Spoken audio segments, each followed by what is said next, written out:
Je pose la question, la domination de Djokovic vous épate-t-elle ou vous lasse-t-elle? En l'absence de Bertrand Latour qui est en train de se connecter depuis Athènes, la Grèce, 100%, c'est Pierre Bouby qui commence. Eh ben moi, ça me lasse. Ah oui. Ça me lasse, alors sans dénigrer la performance de Djoko depuis de nombreuses années. Mais bon, là, il a prouvé à tout le monde qu'il était le meilleur tennisman de l'histoire par rapport à déjà ses trophées et par rapport aussi à son jeu et ce qu'il dégage. J'ai l'impression qu'il dépasse jamais 90 plus par minute quand il joue. Il a toujours un body language où il est en pleine gestion. Je vous cache pas que j'ai regardé vraiment de loin la finale parce que je m'attendais à ce résultat. Alors il te laisse croire qu'il est possiblement en difficulté, mais en fait à la fin c'est toujours lui qui gagne, quoi. Et ça t'impressionne pas, ça? Mais c'est ce que je dis, ça m'impressionne, oui, mais par contre je suis lassé de voir tout le temps le même mec remporter tout sur son passage. Là je regardais un petit peu la réflexion qu'il a eue avec sa première défaite face à, je crois que c'était à Sinner aussi, en poule. Le mec était au bout de sa vie, il avait l'impression d'avoir tout perdu et il a réenclenché un truc où en fait ça devient un robot, quoi. Et il rend fou, je pense, ses adversaires. Et je suis même pas sûr que c'est le manque d'adversité qui fait que ça augmente encore plus la performance. Je pense qu'il est largement au-dessus et qu'il a une maîtrise, une gestion des émotions sur le long terme qui est scandaleuse et qui est horrible. Ce qui fait qu'en fait, il n'y a même plus de panache, je ne m'attends plus à rien parce que je sais très bien qu'il va tout écraser, quoi. Donc ça me fatigue. Mais après, voilà, je vais pas lui... Non, mais c'est... Moi, je trouve ça justement... Il n'y a plus d'intérêt, quoi. C'est intéressant parce que moi, je trouve que justement, 82%. cette faculté de résilience qu'il a à chaque fois quand il est mis en difficulté à enclencher le deuxième moteur et d'aller faire la différence, je trouve ça absolument épatant. Je trouve que c'est extraordinaire d'avoir psychologiquement et mentalement toujours les ressources pour aller ressortir et aller gagner à chaque fois. En tant que tel, le fait qu'il soit plus fort que tout le monde, on peut trouver ça lassant, mais la performance en tant que telle, à chaque fois, elle est éblouissante, quoi. Avant la finale, tu te dis pas, c'est sûr qu'il va gagner? Ah si, ça c'est... Oui, mais t'as quand même envie de le voir. Ouais. Ah non, non. Allez, Mathias. Il n'est jamais lassant en tant que tel, même s'il est plus fort que tout le monde. Ça, on a sûr. un lassé, un épaté. Yannick Sinner, il avait qu'à perdre le match qu'il avait à perdre, il aurait éliminé Djoko. Non, mais à un moment donné, il gagne tout. Il a gagné 3 grands chelems, il a fallu un Alcaraz. Je ne sais même pas quel terme on peut sortir pour sa victoire à Wimbledon. On est quand même à une balle de break. Si Djoko il fait le break en début de 5e set, il gagne les 4 grands chelems.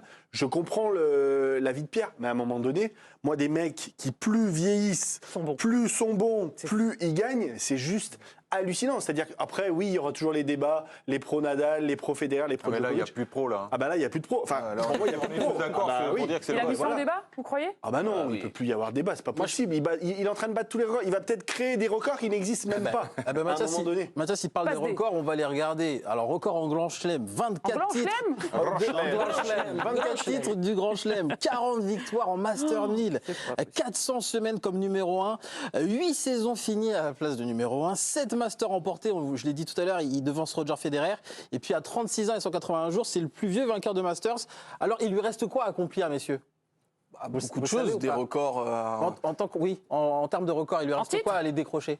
Non, mais après, en les fait, JO il n'a pas la médaille d'or olympique, il n'a qu'une médaille de bronze entre guillemets, mais c'est un scandale. Non, mais si on doit aller pinailler, on est dans ce niveau d'exigence-là avec des sportifs de 7,30. Mais en fait, moi, je trouve le débat intéressant avec Djokovic parce qu'en fait, c'est presque un débat philosophique sur pourquoi on regarde le sport. Est-ce qu'on le regarde pour la dimension spectacle et divertissement, auquel cas, j'entends ce que dit Pierre, en ce moment, ça manque, même si on a pensé qu'Alcaraz était capable de le faire, d'un rival qui soit capable de nous entraîner dans une espèce de saga, un peu à l'image de époque Nadal-Djokovic, ou alors est-ce qu'on aime le sport pour pouvoir regarder un mec en maîtrise de son art?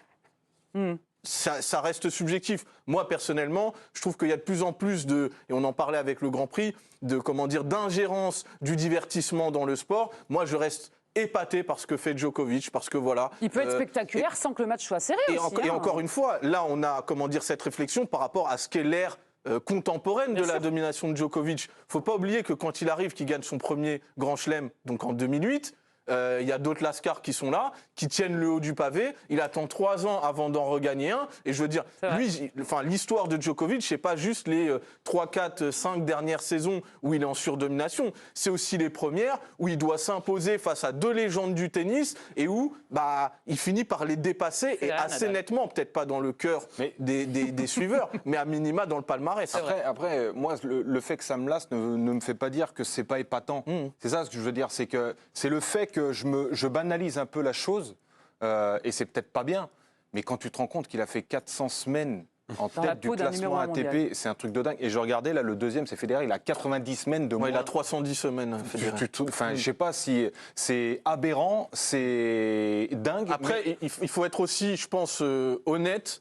On ne faisait pas les mêmes débats quand Federer dominait de façon hégémonique le tennis. Donc moi, je pense que la cote de sympathie et la popularité de Djokovic jouent aussi sur le jugement qu'on a sur ses accomplissements. C'est-à-dire que Federer, on s'extasiait parce qu'il y avait une dimension esthétique, une sympathie aussi du personnage. Moi, je pense que Djokovic paye, entre guillemets, son délit de sale gueule. Bien Mais sûr. il y a une personnalité clivante, hein, ça c'est certain. Ouais, mais il y a aussi, Federer, c'est son jeu qui fait que tu te lèves du canapé, tu vois ce que je veux dire? Que Oui, mais je Djokovic, trouve c'est que pas son beaucoup jeu plus- pour lequel Non, tu non, le détestes, mais c'est bien sa sûr. personnalité, ses Non, mais prises moi, de position. Je l'ai toujours adoré, Djokovic. Je trouve qu'il est justement le fait d'être clivant, de partir dans ses idées et d'avoir une vraie personnalité. Moi, c'est ce que j'aime. Ça lui a peut-être coûté 2 ou 3 tournois du Grand Chelem au passage. Hein. Bien sûr, mais ça, il y a pas. Et en plus, oui, c'est vrai, il faut le noter aussi. Mais je trouve que c'est cette manière robotique d'enchaîner les gens, en fait.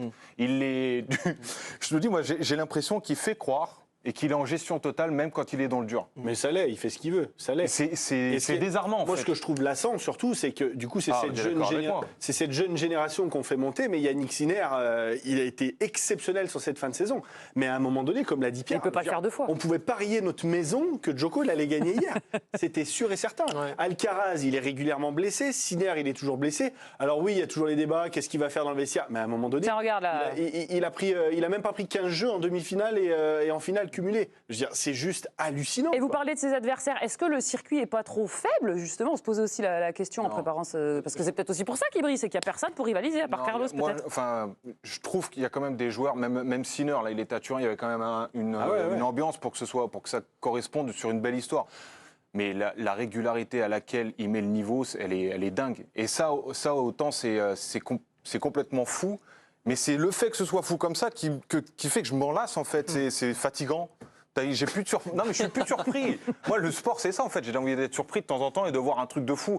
Là, je m'attendais à ce C'est comme quand le Barça gagnait tout le temps sous Guardiola, quoi. Oui, mais Non, tu je me rappelle pas de cette non, mais tu période. peux dire le Barça. Mais on peut dire à l'époque où Hamilton enchaînait Oui, c'est les pareil. titres en F1. Ou On peut dire Verstappen. Nadal quand il a cette domination aussi quasi sans partage à Roland Garros. En fait, on a du mal, nous, quand on a une conception du sport qui est d'avoir un rapport de force avec de l'incertitude, ça fait partie du spectacle. Exactement. Mais après, il faut aussi reconnaître que quand un mec contrôle à ce point sa discipline, le enfin, on spectacle est est- obligé de Quel beau s'incliner. 5%, 4%, vite, on a retrouvé Bertrand Latour en direct inspecteur d'Athènes, Gadget. en Grèce, inspecteur Gadget, visiblement. Comment tu vas, Bertrand? Est-ce que tu peux vite nous donner ton avis sur Djokovic? Après, on parlera des Bleus. Et bonjour France, bonjour tout le monde. Oui, on est bien arrivé à Athènes avec Charlie Courant qui m'accompagne. Oui, au sujet de Novak Djokovic, je trouve que une fois n'est pas coutume, Pierre est un peu décevant. Moi, je suis admiratif de ce que réalise Novak Djokovic et je trouve que c'est pas gênant qu'il y ait des sportifs qui soient en capacité de dominer pendant très très longtemps, pendant plus d'une décennie. Il a matché avec deux autres monstres de cette discipline. Là, effectivement, c'est peut-être un temps un peu plus creux, mais il a aussi perdu des matchs, perdu des grands chelems. Donc, moi, ça ne me choque pas du tout. Et en tout cas, je trouve que ça n'enlève pas de l'intérêt à cette discipline. Merci d'être intervenu dans cette émission à l'heure. Il fait ce qu'il peut. Il est en Grèce. Il a eu un petit Ouais, bah, transit. pardon de me déplacer, France Piron. Compliqué. Oui, sois à l'heure. Déplace les conférences de presse. On aura quoi d'ailleurs aujourd'hui du côté des Bleus? Tu peux Ouais. nous redire? On aura une conférence de presse avec Didier Deschamps et Adrien Rabiot, 17h heure française, 18h heure française pour ce qui est de l'entraînement, vu de ce match demain, 20h45 heure française, une heure de plus ici, avec une équipe qui sera largement remaniée par rapport à celle qui a battu Gibraltar, parce que Didier Deschamps doit composer notamment aussi avec le calendrier très chargé des différents clubs européens qui ont des matchs importants ce week-end, des matchs de Ligue des Champions aussi qui arrivent, donc ce ne sera pas la meilleure équipe de France possible pour affronter cette équipe grecque dans le Lopap Arena, que nous découvrons, qui a été inauguré il y a de cela un an, qui est un stade absolument magnifique, flambant neuf. Très bien. Conf de presse de Didier Deschamps à suivre en direct, évidemment, dans l'équipe de choc. On sera là et tu lui poseras des questions toujours aussi poignantes. Voilà, je trouve pas le mot. Pour terminer sur le thème Djokovic, qu'est-ce qu'il dit le bonhomme? Bah, on sait que c'est un monstre de détermination. Le Serbe, il se projette déjà sur 2024 et on voit mal, vraiment mal, qui peut aller le contester. Écoutez-le. I will hang on for as long as I feel like hanging on. C'est encore possible de remporter les 4 grands chelems et l'or olympique. On verra, j'ai toujours les ambitions et les objectifs les plus élevés. Cela ne sera pas différent l'année prochaine, c'est sûr. Ma motivation est toujours présente. Voilà, pour conclure, Novak Djokovic, on lui a laissé un tout petit temps additionnel, mais bon, il est numéro 1 mondial, donc on lui laisse la parole.